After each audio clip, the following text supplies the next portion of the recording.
Misalnya itu ada penghinaan-penghinaan. Kalau kita lihat di kamus bahasa Indonesia, penghinaan itu kan sesuatu yang memandang rendah terhadap seseorang atau menyinggung perasaan. Nah, kalau misalnya saya bilang, saya mau katakan misalnya presiden pembohong, apakah saya dikatakan di situ menghina presiden? Tetapi presiden merasa bahwa, oh ini menyinggung perasaan saya. Karena pengertian dari penghinaan itu bisa saja menyinggung perasaan. Tapi sementara memang dia jelas-jelas berbohong. Bohongnya di mana? Dia sudah berjanji, menjanjikan satu hal atau berapa banyak hal kepada publik. Tetapi ternyata itu tidak ditepati, tidak dilakukan. Dan saya menyebutnya Anda pembohong. Lalu saya dikatakan Anda menghina presiden. Nah, disinilah letak dari logika hukum itu, dan tidak ada batasan yang bisa terukur di mana seseorang bisa dipidanakan di situ. Harusnya yang dihukum itu, yang dipidanakan itulah presidennya yang berbohong.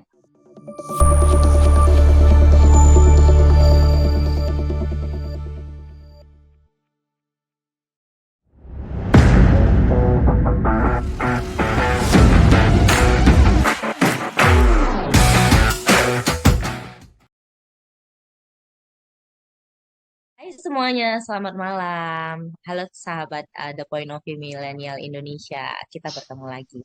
Nah, pada topik malam hari ini kita akan membahas topik yang lagi heboh nih di Indonesia yang tanggal 6 kemarin disahkannya RKUHP menjadi KUHP. Nah, Sadar sendiri saya lihat udah posting nih mengenai berita itu dan mengenai ketidaksetujuannya dengan beberapa pasal yang ada di dalam situ. Kita langsung aja kita tanya nih, apa sih masalah-masalah yang ada yang dibuat dalam KUHP itu yang membuat Sadar nggak setuju dengan pasal-pasalnya? Jadi produk KUHP yang baru disahkan ini menjadi KUHP akan bermasalah pada 3 hal penting. Yang pertama cacat demokrasi, yang kedua kepastian hukumnya, logika hukumnya, dan ketiga juga berbenturan terhadap kebijakan pemerintah dalam berbagai sektor di dalam bernegara. Nah, saya akan menjelaskan tentang poinnya tentang demokrasi. Kita bersyukur bahwa hari ini kita hidup di Indonesia yang negara demokrasi, dan sebagai negara yang demokrasi kita memiliki konstitusi terbesar, konstitusi yang tinggi, yang jelas, yaitu Undang-Undang Dasar 1945, yang di dalamnya ditegaskan melindungi segenap bangsa Indonesia, melindungi tumpah darah Indonesia. Di situ jelas sekali dimuat di dalam poin-poin Undang-Undang Dasar 1945. Melihat dari beberapa delik yang disahkan dalam RKUHP itu, ternyata lebih besar pada melindungi pemerintah itu sendiri, melindungi pimpinan negara. Jadi ada fungsi yang terbalik terhadap apa yang sebenarnya diharapkan dalam Undang-Undang Dasar 45. Sementara demokrasi ini pertama kali dimunculkan oleh Robespierre di Prancis ketika melawan keabsolutan raja itu. Jadi ada sesuatu yang absolut, sifat absolut seorang raja di Prancis. Dan sifat absolut itu kan tidak berlaku di negara kita yang negara demokrasi. Sifat absolut itu adalah semua dilarang, apapun dilarang kecuali yang diizinkan. Dan itu terbalik dengan negara-negara demokrasi. Di negara demokrasi itu semua dibolehkan, kecuali dilarang, diizinkan. Jadi pemahaman tentang demokrasi itu agak kurang saya lihat. Ada 3 prinsip-prinsip dalam demokrasi itu. Yang pertama, liberty, adanya kebebasan. Kedua, egalit, adanya persamaan, keseimbangan, tidak mengkerdilkan salah satu pihak. Tetapi di undang-undang ini malah yang dikerdilkan itu adalah rakyat, dan yang dilindungi itu adalah presiden dan bersama dengan pemerintah. Nah, dan yang ketiga dalam prinsip demokrasi itu adalah fraternity, yaitu persaudaraan. Jadi kita bersyukur sebenarnya hidup di negara demokrasi ini, karena di negara demokrasi secara ontologi menempatkan warga negara pada posisi tertinggi bukan kepala negaranya yang memiliki posisi tertinggi, tetapi warga negara yang berada pada posisi tertinggi. Ketika kita sudah masuk dalam konteks demokrasi ini, maka ada yang salah dengan RUU KUHP tadi, yang justru seharusnya melindungi segenap bangsa Indonesia, tetapi sekarang dia bertujuan untuk melindungi pemerintah dan melindungi presidennya serta wakil presiden. Nah, orang mungkin akan bicara, loh, kok nggak bisa seperti itu? Presiden juga harus dilindungi sebagai pimpinan negara. Iya, benar, boleh itu dilindungi, tetapi tidak di dalam arti mengkerdilkan hak-hak kebebasan demokrasi dari warga negara itu. Dan warga negara adalah di tangan mereka lah ada legitimasi tertinggi, justifikasi terhadap pimpinan negara dan pejabat-pejabat negara ini. Jadi pemegang legitimasi tertinggi itu adalah rakyat itu. Dan itulah perbedaan demokrasi dengan negara aristokrasi atau negara-negara yang sistemnya monarki. Dan poin saya tentang demokrasi ini, janganlah mengkerdilkan sepihak. Jadi itu poin saya, kenapa saya menentang RKUHP ini. Karena dia bertentangan secara demokrasi. Lalu sebagai penegasan, demokrasi ini adalah bukan undang-undang. Demokrasi ini adalah ilmu. Maka undang-undang tidak bisa menguji demokrasi, tidak bisa menguji ilmu. Karena yang boleh menguji ilmu adalah ilmu itu sendiri. Karena ilmu itu punya teori. Tidak bisa undang-undang yang dibuat itu harus menguji teori ilmu demokrasi. Kecuali jika kita akan mengubah demokrasi ini dalam bentuk sesuatu yang baru, maka rubahlah dia dengan teori yang baru, bukan dengan menggunakan undang-undang. Karena suatu ilmu hanya bisa diuji dengan menggunakan teori ilmu yang baru. Jadi hanya begitu. Lalu nah, itu poin saya tentang demokrasi itu. Dan kedua tentang hukum. Ini RKUHP ini juga menurut saya banyak ditentang karena logika hukumnya dan kepastian hukum yang tidak terurai batasan-batasan di dalamnya. Tidak dijabarkan. Misalnya itu ada penghinaan. Kalau kita lihat di kamus bahasa Indonesia, kamus besar bahasa Indonesia, penghinaan itu kan sesuatu yang memandang rendah terhadap seseorang atau menyinggung perasaan. Nah, kalau misalnya saya bilang, saya mau katakan misalnya presiden pembohong, apakah saya dikatakan di situ menghina presiden? Tetapi presiden merasa bahwa ini menyinggung perasaan saya. Karena pengertian dari penghinaan itu bisa saja menyinggung perasaan. Tapi sementara memang dia jelas-jelas berbohong. Bohongnya di mana? Dia sudah berjanji, menjanjikan satu hal atau berapa banyak hal kepada publik. Tetapi ternyata itu tidak ditepati, tidak dilakukan. Dan saya menyebutnya Anda pembohong. Lalu saya dikatakan Anda menghina presiden. Nah, disinilah letak dari logika hukum itu, dan tidak ada batasan yang bisa terukur di mana seseorang bisa dipidanakan di situ.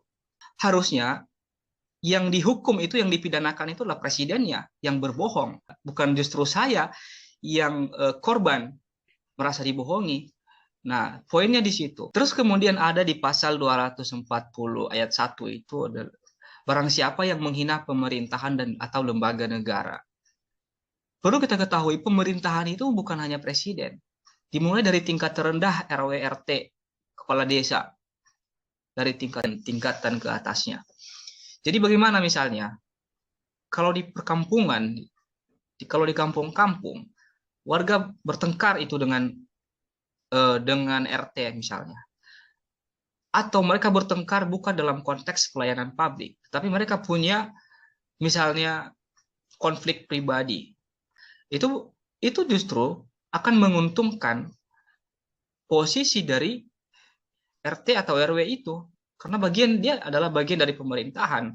Ketika harus cekcok dengan warga di situ, dan karena memang juga RT-nya atau kepala desanya memang salah seharusnya, tapi terpaksa hukum ini hanya akan berpihak, sekali lagi akan menguntungkan posisi dari RT atau RW itu.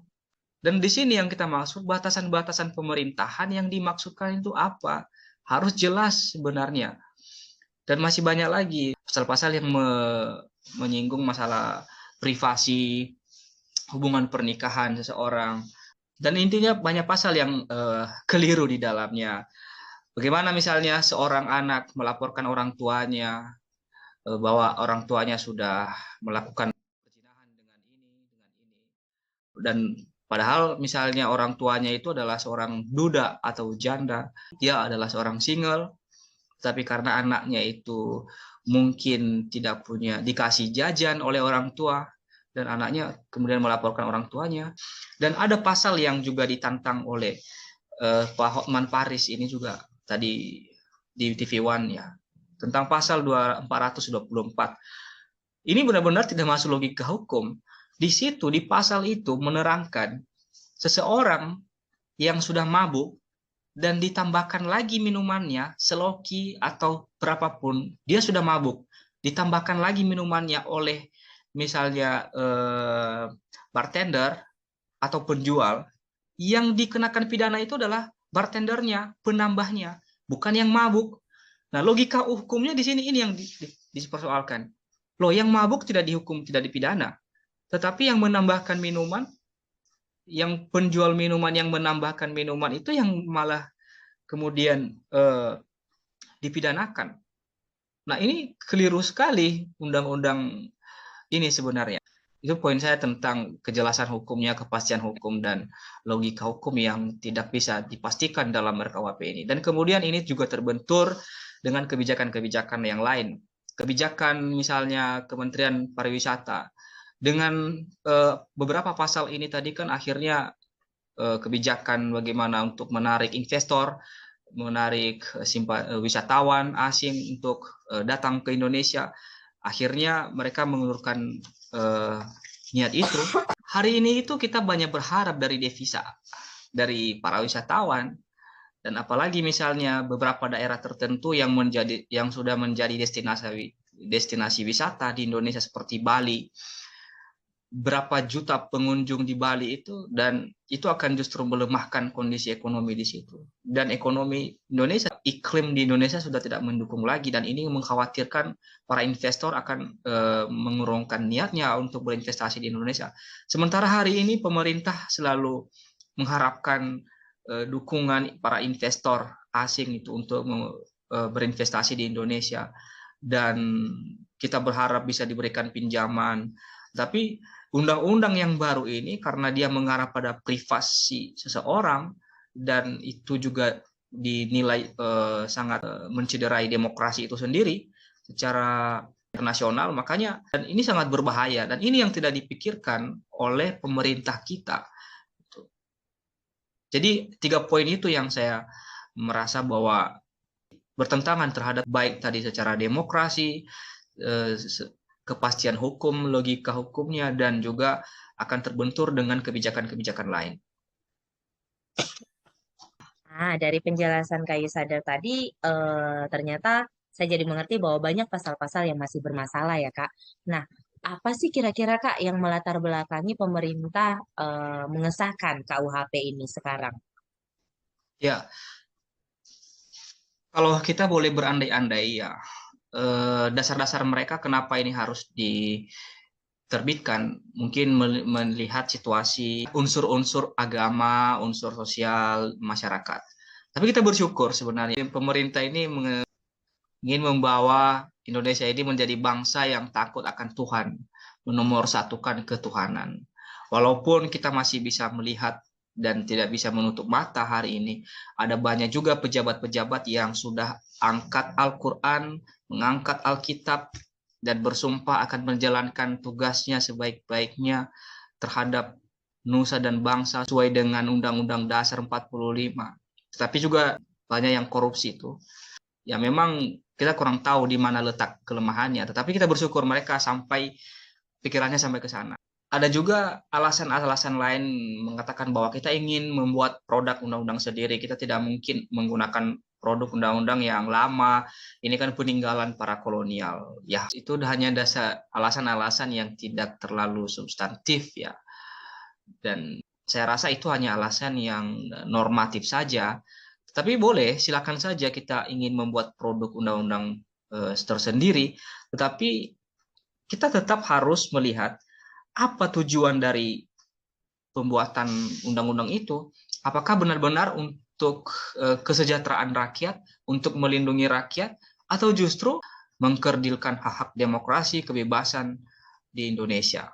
Jadi itu yang sangat kita sayangkan sebenarnya. Tetapi malah saya lihat sebaliknya, produk undang-undang yang dibuat ini sepertinya menurut saya ya, ini model penjajahan yang baru. Kita di satu sisi tidak menggunakan undang-undang peninggalan kolonialisme, tetapi ini undang-undang model penjajahan baru di Indonesia. Ya. Oke, baik. Kakak sendiri kan anak UI nih. Saya mau tanya dong, sejauh mana atau adakah mereka sebelum mengesahkan KUHP ini, mereka melakukan banyak sosialisasi atau beberapa cara untuk melakukan pendekatan tentang KUHP ini? Ya tentu sebelum melakukan pengesahan itu sudah harus melakukan sosialisasi terlebih dahulu. Dan seterusnya akan melakukan sosialisasi lagi setelah pengesahan. Tetapi kan kita tidak tahu mereka itu sudah bersosialisasi kepada kelompok-kelompok mana saja. Kelompok masyarakat yang mana. Apakah kelompok masyarakat yang manut saja dengan mereka? Kita nggak tahu. Ini kan sudah lama dibahas dan sudah lama dipertentangkan. Dan juga sudah banyak dikritik oleh mahasiswa-mahasiswa termasuk BEM UI sebelum-sebelumnya. Harusnya sosialisasinya itu dilakukan di kampus-kampus yang sudah memprotes ini. Artinya ini loh, teman-teman mahasiswa menolak RKUHP ini dan inilah isinya. Dan di mana letak kesalahannya?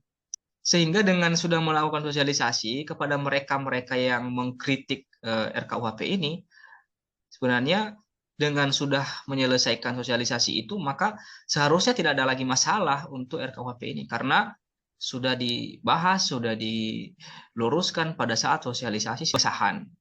Tetapi saya lihat itu belum dilakukan.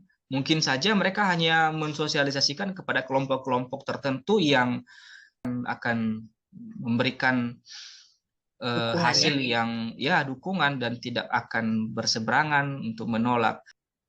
Nah, Kak, kan udah disahkan juga nih, udah menjadi KUHP. Sekarang banyak mungkin ada lah pasti untuk membela diri mereka akan sampaikan seperti saat diprotes mereka akan bilang ya udah silakan di judicial review aja. Nah, gimana kita sebagai masyarakat menanggapi kalimat mereka yang seperti itu? Nah, ini sebenarnya menurut saya parah. Gini, di situ pada saat temu pers ada ketua DPR di situ sebagai seorang wakil rakyat. Ketika masyarakat bersuara, "Hei DPR, wakil saya, ini tidak benar ini harus dibatalkan, ini dicabut, ini tidak semua kok, hanya beberapa delik pasal saja yang harus dicabut atau diperbaiki atau diluruskan atau ditambahkan dan sebagainya." Tetapi saya lihat malah seorang DPR wakil rakyat menantang masyarakat, silakan nanti ajukan judicial review, silakan ke MK. Ini moral kita ini sebenarnya bagaimana sih? Ini sangat sedih saya melihatnya. Saya ini mungkin jauh anaknya ya, dari sisi umur dan masalah ilmu mungkin mereka lebih hebat ilmunya daripada kita. Tetapi sangat disayangkan sekali jika seorang wakil rakyat menentang rakyat dengan silakan untuk mengajukan judicial review di MK. Dan pernyataan ini kan juga ditambahkan oleh menteri kita dari NIAS, ya Pak Yasona Lawli. Kita bangga sebenarnya punya menteri dari NIAS seperti beliau ya. Tetapi ketika dia berani menyampaikan silahkan untuk judicial review, disitulah teruji sebenarnya profesionalisme kerja dari Pak Menteri ini.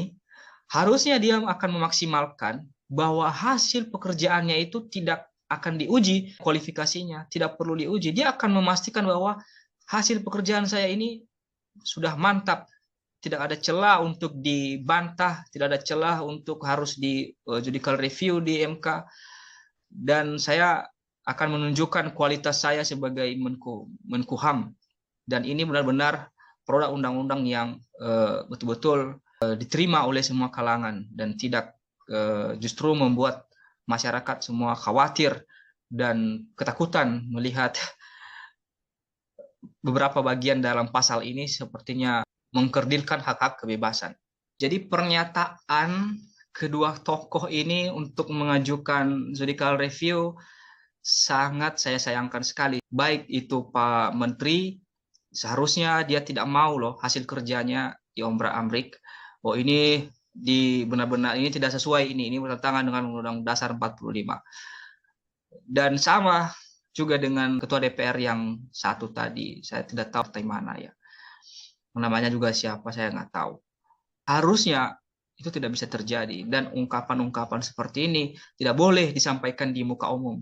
Kalau nanti ternyata ada yang akan menggugat ini di MK, silahkan saja. Tetapi jika seorang pejabat publik yang memproduksi undang-undang ini, di situ juga ada wakil rakyat yang seharusnya dia berpihak ke rakyat, itu sangat disayangkan sekali.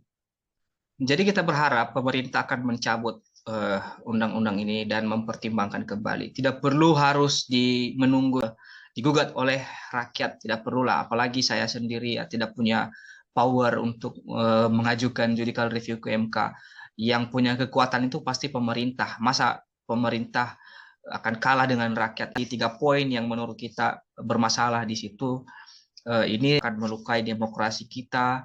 Dan sekali lagi bahwa KUHP, undang-undang apapun tidak bisa menguji demokrasi karena demokrasi adalah ilmu, yang bisa meruntuhkan ilmu itu adalah teori ilmu itu sendiri atau kita memunculkan ilmu baru. Dan KUHP ini kan bukan ilmu baru, ini kan peraturan undang-undang. Dan kemudian dalam beberapa pasal yang disahkan banyak ayat ataupun pasal yang tidak logika secara hukum. Kemudian ini juga sangat mempengaruhi kebijakan-kebijakan dalam negara, termasuk tadi undang-undang yang berkaitan dengan privasi seseorang. Apalagi ada pasal di pasal 100 kalau tidak salah, seseorang yang sudah terdakwa ya sudah diadili dihukum mati oleh pengadilan, tetapi tidak langsung dihukum mati, tetapi harus diberikan dia kesempatan maksimal 10 tahun. Kita akan menunggu apakah dia ada perubahan, padahal sudah divonis dia dihukum mati. Logika hukumnya di sini juga berbahaya.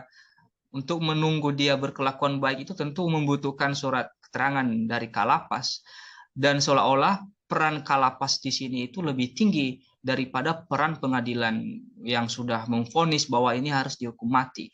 Jadi benar-benar banyak kekeliruan yang tidak bisa diterima secara logika hukum, dan kita sebagai masyarakat milenial mendorong pemerintah untuk mencabut beberapa pasal-pasal yang kontroversial dalam KUHP yang baru disahkan ini. Dan hal yang menarik mengenai pasal ini sebenarnya si terdakwa jadi dapat 2 kali hukuman kan ya Kak, kalau kita pikir-pikir lagi. Jadi misalnya nih, dia sudah menjalani 10 tahun hukuman.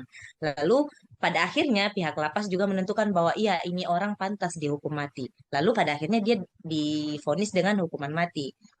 Dia jadinya menjalani 2 kali hukuman, selain di penjara, lalu mendapatkan hukuman mati. Apakah itu sesuatu keadilan yang harus dia dapatkan? Kan kita nggak bisa menjawab itu. Tapi bagaimana dengan pihak keluarga? Mungkin pihak korban akan merasa puas dengan hal itu. Tapi bagaimana dengan pihak keluarga terdakwa tersebut?